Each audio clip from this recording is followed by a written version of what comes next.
South ఇండియాలోనే అతి తక్కువ ధరలకి రత్నాలను అందించే ఏకైక సంస్థ 6JVR. నమస్తే, welcome to Suman TV news. నేను మీ సాయి. ఏపీలో ఉండి నియోజకవర్గానికి సంబంధించినటువంటి క్లారిటీ ఇప్పటివరకు రాలేదు. అక్కడ పార్టీ మారుస్తుంది అభ్యర్థిని అనేటువంటి ఒక క్వశ్చన్ మార్క్ ఉన్న నేపథ్యంలో తాజాగా రఘురామకృష్ణంరాజు అక్కడ పోటీ చేస్తారా లేదా అనేటువంటి అనేక ప్రశ్నలు ఉత్పన్నమవుతున్నాయి. సో బీఫామ్స్ ఇచ్చి నామినేషన్ వేసే వరకు అక్కడ ఏం జరుగుతుందో తెలియనటువంటి పరిస్థితి. ఈ నేపథ్యంలో రఘురామకృష్ణంరాజు ఒక లీక్ ఇచ్చారు. ఉండిలో ఎవరు పోటీ చేయబోతున్నారు అనేటువంటి అంశానికి సంబంధించి ఒక క్లారిటీ ఇచ్చినట్టుగా దీంతో తెలుస్తుంది. సో దీంతో ఉండి నియోజకవర్గానికి సంబంధించినటువంటి ఒక క్లారిటీ వచ్చేసిందా లేదో తెలుసుకుందాం. మనతో పాటు Suman TV news chief editor Keshav గారు ఉన్నారు. సార్ నమస్తే. ఉండికి సంబంధించి అఫీషియల్గా ఇంకా టీడీపీ కానీ బీజేపీ కానీ ఒక క్లారిటీ ఇచ్చినట్టు కనపడట్లేదు. బట్ రఘురామ తాజాగా చేసినటువంటి ఒక వార్త కానీ చెప్పినటువంటి విషయం కానీ ఆయన సన్నిహిత వర్గాల నుంచి వస్తున్నటువంటి అంశం కానీ సో క్లారిటీ వచ్చినట్టేనా? ఉండి ఇంకా తనదే అంటే ఆయన చాలా టెక్నికల్గా కొన్ని విషయాలు లీక్ చేస్తూ ఉంటారు. సో అదే క్రమంలో ఆయన ఒక లీక్ ఏ విధంగా ఇచ్చారంటే 22వ తేదీన నామినేషన్ వేయబోతున్నాను అని ఆయన లీక్ ఇచ్చారు. 21వ తేదీన అధికారికంగా అభ్యర్థులందరికీ కూడా బీఫామ్స్ చంద్రబాబు నాయుడు గారు ఇవ్వబోతున్నారు. సో టీడీపీలో పోటీ చేసేటువంటి అభ్యర్థులందరికీ ఆయన 21ని ఇస్తే ఆ రోజే క్లారిటీ వచ్చేస్తుంది. 22 వరకు మనం సస్పెన్స్ మెయింటైన్ చేయాల్సినటువంటి అవసరం లేదు. ఇవాళ జరిగినటువంటి ఒక పరిణామం ఏంటంటే రఘురామకృష్ణరాజు గారి అబ్బాయి భరత్ ఆయన ఒక నామినేషన్ దాఖలు చేశారు ఇండిపెండెంట్గా ఉండి నియోజకవర్గం నుంచి అనేటువంటి ఒక వార్త బయటకు వచ్చింది. అయితే అది వాస్తవం కాదు అనేటువంటి మాట కొంతమంది చెప్తున్నారు. ఇంకొకటి ఏంటంటే రఘురామకృష్ణరాజు గారి తరపున నామినేషన్స్ ఫైల్ చేయడం కోసమే ఆయన అక్కడికి వెళ్ళారు అనేటువంటిది ఒకటి వస్తుంది.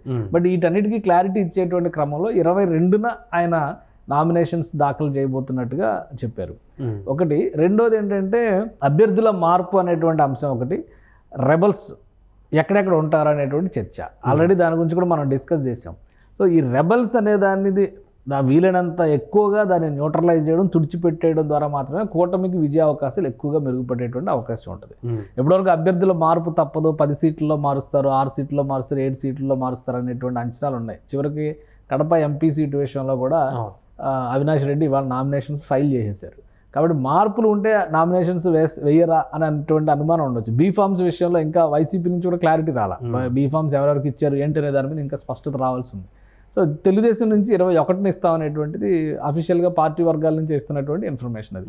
సో ఇవన్నీ దృష్టిలో పెట్టుకుని చూసినప్పుడు ఏంటంటే రెబల్స్ బెడద ఎక్కువగా ఉంది. అలానే ఒక 5-6 నియోజకవర్గాల్లో టీడీపీ అభ్యర్థులు కూడా కొంతమంది మనం అనుకున్నాం కదా, అరకు కానీ అనపర్తి కానీ ఇటు ఉండిలో ఆల్రెడీ ఒక రెబల్ క్యాండిడేట్ ఉన్నారు. రేపు రఘురామకృష్ణరాజు గారిని ఉండి ఎమ్మెల్యే కంటెస్ట్ చేస్తే ఇంకో రెబల్ క్యాండిడేట్ తయారవుతారు. సో ఇది ఏం జరగబోతుంది అనేటువంటి సస్పెన్స్ ఉంది. బీజేపీ నాయకులు ఒక మాట పదే పదే ఏం చెప్తున్నారంటే భారతీయ జనతా పార్టీ అధినాయకత్వం ఒక డెసిషన్ తీసుకున్న తర్వాత మార్చడం అనేది ఇంకా అసాధ్యం. కాబట్టి రఘురామకృష్ణరాజు నరసాపురం ఎంపీ అనేటువంటి కలగానే మిగిలిపోతుంది. అభ్యర్థిగా పోటీ చేయడం ఈసారి సాధ్యం కాదు. ఆయన ఆల్టర్నేటివ్ ప్రత్యామ్నాయం పైన ఫోకస్ పెట్టుకోవడం బెటర్ అనేటువంటి సలహా ఇస్తున్నారు. అయితే ఇక్కడ మనం ఆలోచించాల్సింది ఏంటంటే పక్క రాష్ట్రంలో తెలంగాణలో మార్పులు చేర్పులు జరుగుతున్నాయి. బీజేపీ క్యాండిడేట్ల అనౌన్స్మెంట్ అయిన తర్వాత ఈ రోజు నుంచి అంటే నిన్నటి నుంచి జరుగుతున్నటువంటి చర్చ ఏంటి, పెద్దపల్లి ఎంపీ సీటు మార్చబోతున్నారు. ఆల్రెడీ అక్కడ గోమా శ్రీనివాస్కి ఆయన కాంగ్రెస్ నుంచి ఇటు పిలిచి బీజేపీలో టికెట్ ఇచ్చారు. బట్ టికెట్ ఇచ్చినా కానీ ఆయన సరిగా క్యాన్వాసింగ్ చేసుకోవడం లేదు, ఓడిపోతాడనేటువంటి ఫీడ్బ్యాక్ వెళ్తున్నటువంటి నేపథ్యం ఒకటి. మరొక వైపు నుంచి కాంగ్రెస్లో చేరినటువంటి బీఆర్ఎస్ సిట్టింగ్ ఎంపీ వెంకటేష్ నేత ఇప్పుడు పార్టీ మారడానికి ఆయన రెడీగా ఉన్నాడు. ఆయన బీజేపీలోకి తీసుకొచ్చి ఆయన టికెట్ ఇస్తారన్నారు. అలానే నల్గొండ ఎంపీ క్యాండిడేట్ని మార్చడానికి సైదిరెడ్డికి ఇచ్చారు, అది కూడా మారుస్తారనేటువంటిది ఒకటి నడుస్తుంది. ఖమ్మం జిల్లాలో ఖమ్మం పార్లమెంటు సీటు కూడా మారుస్తారు. అంటే ఒకవేళ బీజేపీ వన్స్ డెసిషన్ తీసుకుంటే మార్చదనుకుంటే 3 సీట్లు మార్చడానికి ఎందుకు ప్రిపేర్ అవుతుంది, 3 సీట్లు మార్చడం పై ఎందుకు డిస్కషన్ జరుగుతుంది. కాబట్టి రాష్ట్రంలో ఒక్కో రక పద్ధతి ఇంకా అవకాశాలు డోర్లు పూర్తిగా మూసుకుపోయినాయి అనడానికి అవకాశం లేదు. కాబట్టి ఈ 2 రోజుల్లో ఏమైనా జరగవచ్చు. రఘురామకృష్ణరాజు గారు భాషలో చెప్పాలంటే ఏమో గుర్రం ఎగరవచ్చు. కాబట్టి అప్పటి వరకు ఓపిక పట్టాల్సినటువంటి అవసరం అయితే కనిపిస్తుంది. కానీ ఆయన ఇచ్చినటువంటి సమాచారం ప్రకారం చూస్తే కనుక 22వ తేదీన నామినేషన్ వేయడం పక్కా. అది నరసాపురం పార్లమెంట్ సీటుగా ఉండి అసెంబ్లీ సీటుగా అనేది మాత్రం క్లారిటీ ఇవ్వాలి. కానీ పార్టీలో ఇంటర్నల్గా వస్తున్నటువంటి ఫీలర్స్ని బట్టి చూస్తే, టీడీపీలో వస్తున్నటువంటి సమాచారాన్ని బట్టి చూస్తే కనుక బీజేపీ అధిష్టానం ఆ విషయంలో పెద్దగా నరసాపురం ఎంపీ సీటు మార్పు విషయంలో పెద్దగా చర్చ జరుపుతున్నటువంటి దాఖలాలు లేవు కాబట్టి ఉండి సీటే కన్ఫర్మ్ చేసేటువంటి ఛాన్సెస్ ఉన్నాయనేటువంటిది క్లియర్గా వస్తుంది. ఒకవేళ ఉండి సీటు కనుక ఈయనకి ఇచ్చేస్తే ఇప్పుడు మంతిన రామరాజు అంటే పూర్వపు సిట్టింగ్ ఎమ్మెల్యే ఆయనను పక్కన పెట్టి, అంటే అప్పుడు ఆయన ఎంపీ క్యాండిడేట్గా పోటీ చేశారు కాబట్టి కలవపూడి శివరామరాజును పక్కన పెట్టి మంతిన రామరాజు గెలుచుకున్నాడు. మంతిన రామరాజును పక్కన పెట్టి ఇప్పుడు రఘురామకృష్ణరాజు ఆ సీటు తీసుకునే పరిస్థితి ఉంటే రఘురామకృష్ణరాజు అసలు అభ్యర్థులతో పాటు వీళ్ళిద్దరితో కూడా ఇప్పుడు కంటెస్ట్ చేయాల్సినటువంటి పరిస్థితి ఉంటుంది. సో అక్కడ ఓట్ల చీలిక అనేది కూటమికి పెను ప్రమాదంగా మారేటువంటి అవకాశం. ముగ్గురు ఒకే పార్టీకి సంబంధించిన వారు కూడా ఒకటిగా కనుక పోటీ చేస్తే పక్కాగా తెలుగుదేశం గెలవడానికి అవకాశం ఉండేటువంటి సీటు ఉండి సీటు అనేది చాలా క్లియర్గా గత గణాంకాలు చెప్తున్నాయి. ప్రజెంట్ గ్రౌండ్ రిపోర్ట్స్ కూడా అదే సూచిస్తున్నాయి. కాబట్టి ఈ చీలికని ఏ విధంగా నివారిస్తారు తెలుగుదేశం తెలుగుదేశం అధినేత కానీ ఈ మిగతా పార్టీలో ఉన్నటువంటి కూటమి పెద్దలు కానీ ఏ విధంగా దీన్ని నివారిస్తారనేది ఇప్పుడు ఆసక్తికరంగా. టీడీపీ నుంచి ప్రకటించకపోతే త్రిబుల్-ఆర్ని ఆయన ఇండిపెండెంట్ గా రెబల్ గా పోటీ చేసేటువంటి అవకాశాన్ని ఎక్స్పెక్ట్ చేయొచ్చా ఉండి నుంచి? అంటే అలా పోటీ చేయాల్సిన పరిస్థితి వస్తే ఆయన నరసాపురం లోక్సభ స్థానానికి ప్రిఫరెన్స్ ఇస్తారు కానీ ఒక ఎమ్మెల్యే సీటు కోసం ఆయన రెబల్గా దిగుతారు అనుకోవడానికి అవకాశం లేదు. ఎందుకంటే ఆయనకి ఎట్టి పరిస్థితుల్లో అకామిడేట్ చేయాలన్న ఆలోచనతోనే తెలుగుదేశం పార్టీ ఆయన పార్టీలోకి తీసుకుంది. తెలుగుదేశం పార్టీ ఆ సీటు ఇస్తుందన్న ఆశతోనే ఆయన వచ్చారు. అంటే 5 ఎంపీ 6 ఎమ్మెల్యే ఈ 2 చోట్ల ఆప్షన్ లేనప్పుడు ఆయన ఎంపీ సీట్ మీద ప్రిఫరెన్స్ అవకాశం ఎక్కువ ఉండడానికి ఛాన్సెస్ ఉన్నాయి. కాబట్టి ఆ ప్రత్యామ్నాయాన్ని అంగీకరిస్తారా లేదా? ఎందుకంటే ఇంకొక మెలిక ఉంది ఇక్కడ. అనపర్తి సీటు మార్చేటువంటి క్రమంలో బీజేపీ నాయకులు ఆల్రెడీ దెందులూరు సీట్ ఇవ్వమని చెప్పని అడిగారు.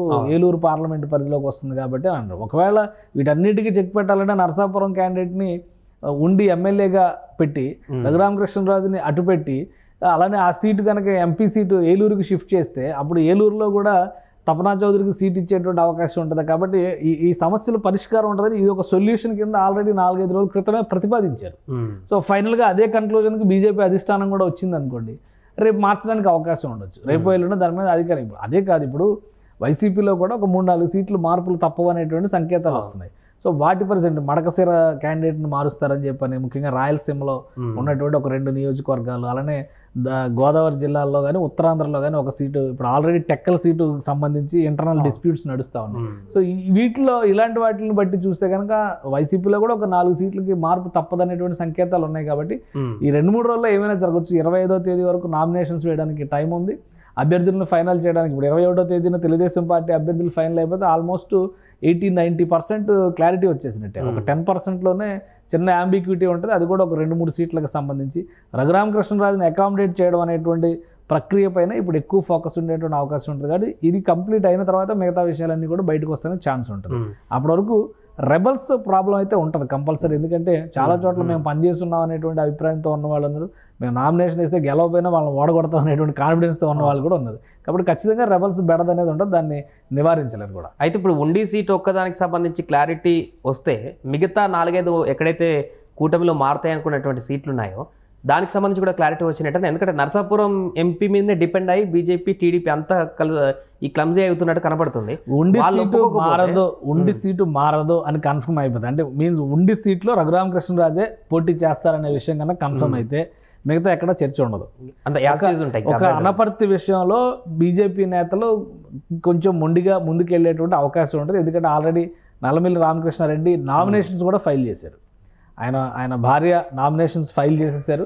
ఆల్రెడీ ఆయనకి ఇస్తారు టికెట్ అనేటువంటి కాన్ఫిడెన్స్తో ఉన్నారు. బీజేపీ అభ్యర్థిని ప్రకటించిన తర్వాత అక్కడ జరుగుతున్నటువంటి పరిణామాలు కూడా మనం చూసాం. క్యాన్వాసింగ్కి వెళ్తే కూడా టీడీపీ కండువని తీయించేశారు వాళ్ళు. సో అక్కడ ఒక ఈక్వేషన్ ఉంది. అనపర్తి సీటు విషయంలో బీజేపీ గట్టిగా పట్టుకునేటువంటి అవకాశం ఉంది. ఒకవేళ రెబల్ను కనుక ఉపసంహరించలేని పక్షంలో, తెలుగుదేశం పార్టీ రెబల్ను ఉపసంహరించలేని పక్షంలో దానికి తగినట్టుగా బీజేపీ కూడా సహాయ నిరాకరణ చేసేటువంటి పరిస్థితులు ఉంటాయి. కాబట్టి పార్టీ అధిష్టానం మీద బాధ్యతగా దాన్ని పెట్టే అవకాశం. అక్కడే కాదు, అరకులో కూడా దాదాపు అలాంటి సమస్య వస్తుంది. మొదటి లిస్టులోనే సిఆర్ దొన్నుదొరకి ఆ సీటు తెలుగుదేశం పార్టీ అనౌన్స్ చేసింది. ఈ దరిద్రం ఏంటంటే ఈ కాంబినేషన్లో ఫస్ట్ లిస్టులో వచ్చినటువంటి ఎమ్మెల్యే క్యాండిడేట్ల మీదే ఇక్కడ కత్తి పెట్టినట్టు అయిపోయింది టీడీపీలో. అదే సమస్య. అనపర్తి సీట్ అంతే, ఫస్ట్ లిస్ట్లో రామకృష్ణారెడ్డికి అనౌన్స్ చేశారు, ఆయనకి ఎగిరిపోయినటువంటి పరిస్థితి. అరకు సీట్ అంతే, ఫస్ట్ లిస్ట్లో అనౌన్స్ చేశారు, ఆయనకి ఎగిరిపోయినటువంటి పరిస్థితి. ఇప్పుడు తంబళ్ళపల్లి డిస్కషన్ తీసుకొచ్చినా కానీ తంబళ్ళపల్లి సెకండ్ లిస్ట్లో వచ్చినట్టుంది.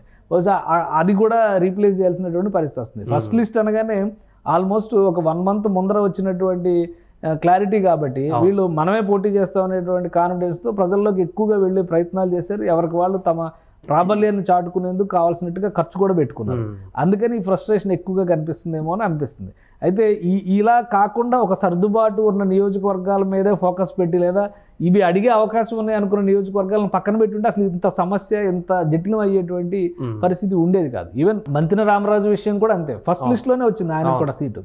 కల్వపూడి శివ అంతకు ముందరే లిస్ట్ అనౌన్స్ చేయక ముందరే ఆయన గతంలో 2014లో అక్కడ సిట్టింగ్ ఎమ్మెల్యే, 2019 ఎలక్షన్స్ సమయంలో నరసాపురం ఎంపీ సీటుకి ఆయన పంపించి ఆ సీటు మంతిన రామరాజుకి ఇచ్చారు. ఆయన గెలిచారు. మళ్ళీ వీళ్ళిద్దరూ బంధువులే, ఆయన గెలిచారు. కాబట్టి ఈసారి అదే సీట్ నాకు ఇచ్చేసేయండి మళ్ళీ అనేటువంటి దీనికి ఆయన మళ్ళీ వెనక్కి వచ్చారు. బట్ సిట్టింగ్కి ప్రిఫరెన్స్ ఇచ్చింది పార్టీ. దాంతో వీళ్ళిద్దరి మధ్య జంజాటం మొదలైంది. ఇప్పుడు రఘురామకృష్ణరాజు మూడో వ్యక్తిగా అందులో ఎంటర్ అయ్యారు. సో అది ఏ విధంగా మారుతుంది అనేది కాంప్లికేట్ అవుతుంది. అయితే ఖచ్చితంగా ఉండి సీటు రఘురామకృష్ణరాజు సీటు, అది రఘురామకృష్ణరాజు సీటు ఏది అని తేలితే ఉండి పైన క్లారిటీ వస్తుంది. ఒకవేళ ఉండి రఘురామకృష్ణరాజు సీటు అని తేలితే మళ్ళీ అక్కడ ఒక కాంప్లికేషన్ ఉంటుంది. సో ఈ రెండు ఇంటర్ డిపెండెంట్గా కనిపిస్తున్నటువంటి పరిస్థితి.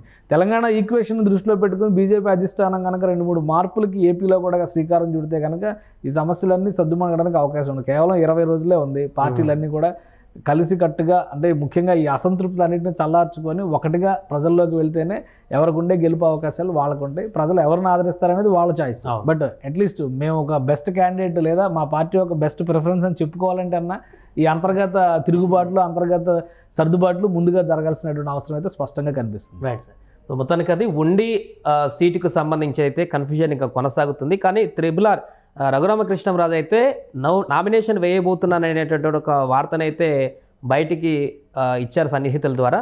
సో ఆయన ఖచ్చితంగా నామినేషన్ వేయబోతున్నారు. అయితే ఉండి నుంచా లేకుంటే నరసాపురం నుంచా అనేటువంటి క్లారిటీ అయితే రావాల్సి ఉంది. 21 టీడీపీ బీఫామ్లు ఇచ్చిన తర్వాత దీనికి సంబంధించినటువంటి పూర్తి క్లారిటీ వచ్చే అవకాశం ఉంది. సుమన్ టీవీలో మీ పర్సనల్ అండ్ బిజినెస్ ప్రమోషన్స్ కోసం కింది నెంబర్కి కాంటాక్ట్ చేయండి.